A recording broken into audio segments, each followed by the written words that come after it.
एक लड़की साधु के पास गई और बोली, महाराज, आपने एक प्रवचन में कहा था कि अहंकार करना सबसे बड़ा पाप है, पर जब मैं शीशा देखती हूँ तो सोचती हूँ कि मैं कितनी सुंदर हूँ, तो मुझे बहुत अहंकार हो जाता है। मैं क्या करूँ? साधु ने कहा, बच्चा, यह अहंकार नहीं, गलतफहमी है, और गलतफहमी होना कोई पाप नहीं, वो तो भोलापन है। पत्नी अपने पति को बार बार बोलती थी, एक चुटकी सिंदूर की कीमत तुम क्या जानो बाबू।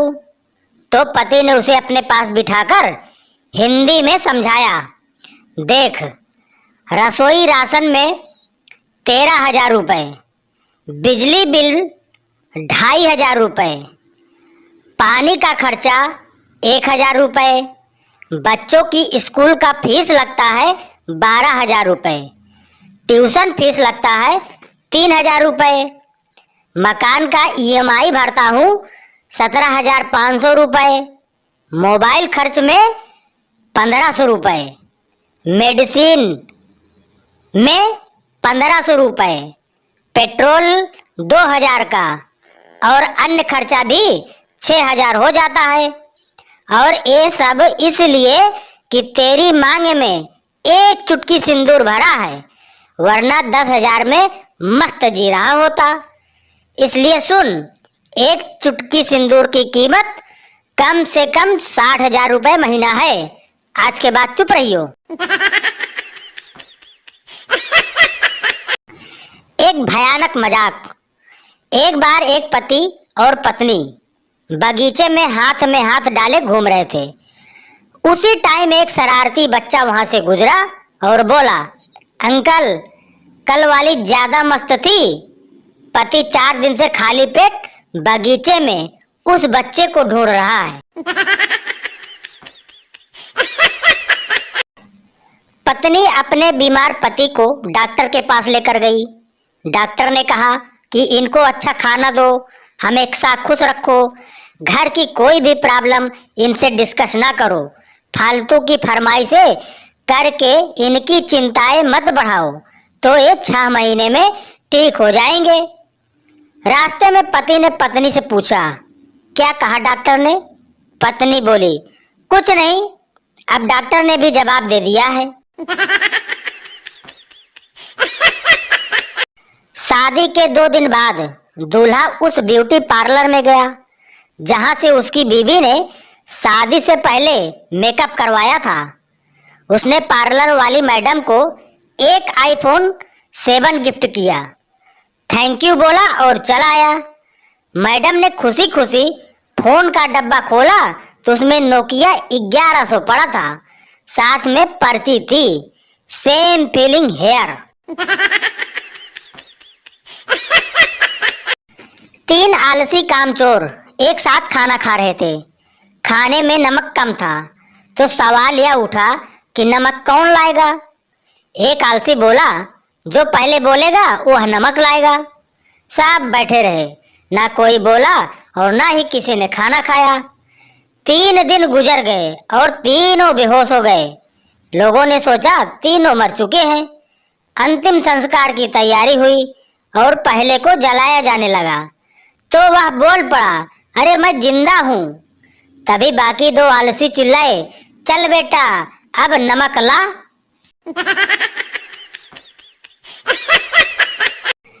पप्पू गर्लफ्रेंड के साथ डिनर पर गया।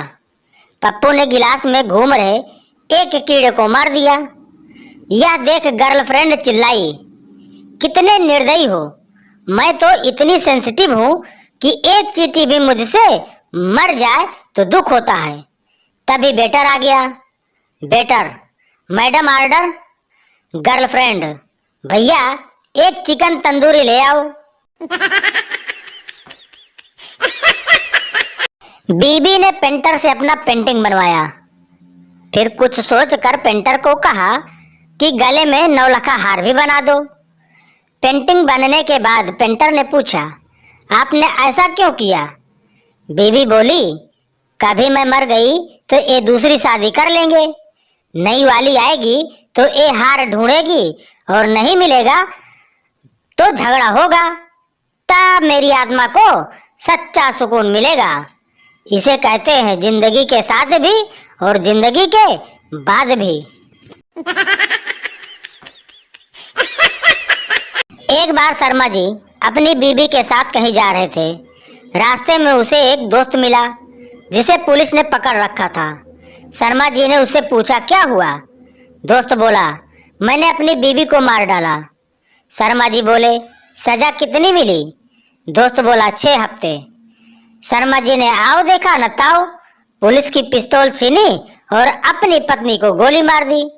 फिर पुलिस से बोले, चलो मैं भी चलता हूँ, 6 हफ्ते की तो बात है।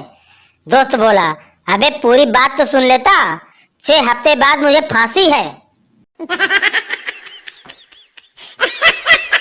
कस्टमर, अगर मैं आज चेक जमा करूं तो वो कब क्लियर होगा? क्लर्क, 3 दिन में। कस्टमर, मेरा चेक तो सामने वाली बैंक का है, दोनों बैंक आमने सामने हैं, फिर भी इतना समय क्यों? क्लर्क बोला, सर प्रोसीजर फॉलो करना पड़ता है ना। सोचो आप कहीं जा रहे हो और बाजू में ही शमशान है, अगर आप शमशान के बाहर ही मर गए तो आपको पहले घर ले जाएंगे या वहीं निपटा देंगे? कस्टमर बेहोश। सास ने नई नवेली बहू को समझाते हुए कहा, देखो बहू, मैं इस घर की प्रधानमंत्री हूँ, तुम्हारे ससुर गृह मंत्री हैं, तुम्हारा पति यानी मेरा बेटा आपूर्ति मंत्री है, तुम्हारी ननद यानी मेरी बेटी योजना मंत्री है, तुम कौन सा विभाग लोगी? बहू बोली, माँ जी मैं तो विपक्ष में रहूंगी और आपकी सरकार नहीं चलने दूंगी। No no no no. बूढ़े आदमियों का ग्रुप तीर्थ यात्रा पर चला।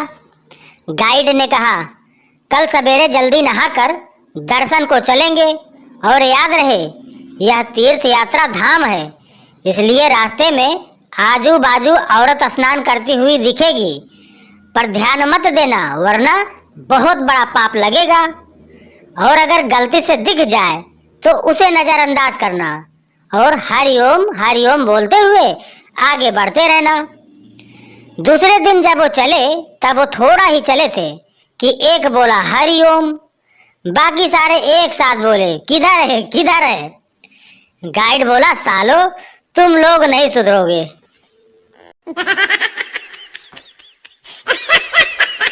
एक नवविवाहित जोड़ा बर्तन की दुकान में झगड़ रहा था। पत्नी बोली, ए वाला स्टील का गिलास लो।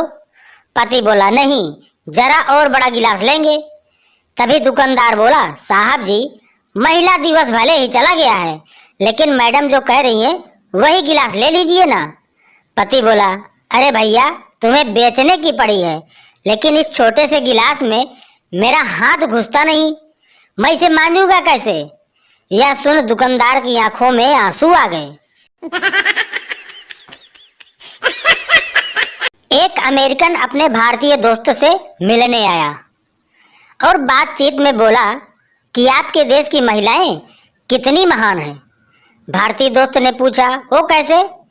तब उसने कहा, जब मैं एक भारतीय दोस्त के घर गया तो देखा कि उसकी पत्नी उसके शर्ट के बटन की सिलाई कर रही थी। सिलाई से फारिग होते ही उसने उसकी शर्ट को चूम लिया। मेरी इच्छा है कि हमारी पत्नियों को भी यह प्यार और सम्मान सीखना चाहिए। यह सुनकर भारतीय दोस्त बोला, अबे वो शर्ट चूम नहीं रही थी बल्कि धागा काट रही थी। एक टैक्सी चालक को चलती हुई टैक्सी में बैठे पैसेंजर ने पीछे से ही कुछ कहने के लिए टैक्सी चालक के कंधे पर हाथ रखा ही था कि चालक जोर से चीखा, घबराया और टैक्सी का संतुलन खो बैठा। टैक्सी का संतुलन बिगड़ने पर टैक्सी फुटपाथ पर चढ़ गई। पैसेंजर भी गलती से लज्जित था। टैक्सी ड्राइवर से माफी मांगी और कहा, मुझे नहीं पता था कि मेरे हाथ लगाने से तुम्हारा ध्यान इस तरह भटक जाएगा।